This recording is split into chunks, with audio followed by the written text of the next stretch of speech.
Si tu penses que Denis Lévesque a été pris dans la nouvelle saison d'Occupation Double, ça se peut que la télévision de ton voisin soit trop forte. Voici la liste des bruits du voisin qui peuvent être excessifs ou anormaux et ceux qui ne sont généralement pas.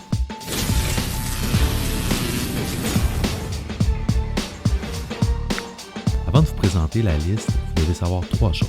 Les bruits excessifs sont généralement les bruits répétitifs et anormaux. Les bruits doivent être objectivement excessifs, ça veut dire que vos caractéristiques personnelles et votre tolérance au bruit ne sont pas un facteur. Chaque cas est un cas particulier. Si un bruit a été jugé excessif par la Régie du logement dans un cas, ça ne veut pas dire qu'il sera jugé excessif dans un autre cas. Maintenant, nous pouvons commencer. Numéro 1. Les cris. Les cris et les hurlements répétitifs de ton voisin pourraient être jugés excessifs. Numéro 2. Les chants. Les chants, à moins qu'ils soient excessifs, ne sont généralement pas un problème, même si ton voisin chante des chansons de Denis Lévesque. Numéro 3. Les chicanes. Si tu entends souvent tes voisins se chicaner, le bruit causé par leur chicane pourrait être excessif.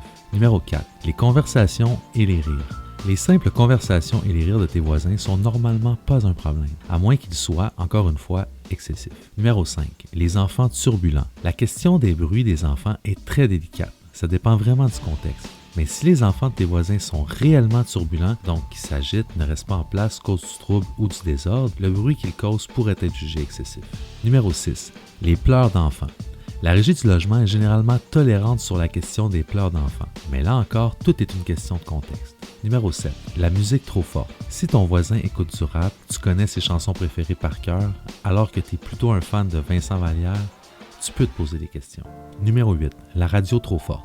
Si Jacques Fabi te réveille souvent la nuit et que ta radio est fermée, il se pourrait que le bruit de la radio de ton voisin soit trop fort. Numéro 9. La télévision trop forte. On est tous d'accord, Denis Lévesque a plein de talent, mais il ne joue pas dans OD. Numéro 10. Les portes d'armoire, les chaises déplacées et les bruits de vaisselle. Généralement, ces bruits doivent être tolérés à moins qu'ils soient répétitifs, anormaux ou, vous l'avez deviné, excessifs. Numéro 11. Les pas de talons. Les pas de talons aussi doivent être généralement tolérés. Numéro 12. La toux et les éternuements. Normalement, la toux et les éternuements doivent être tolérés.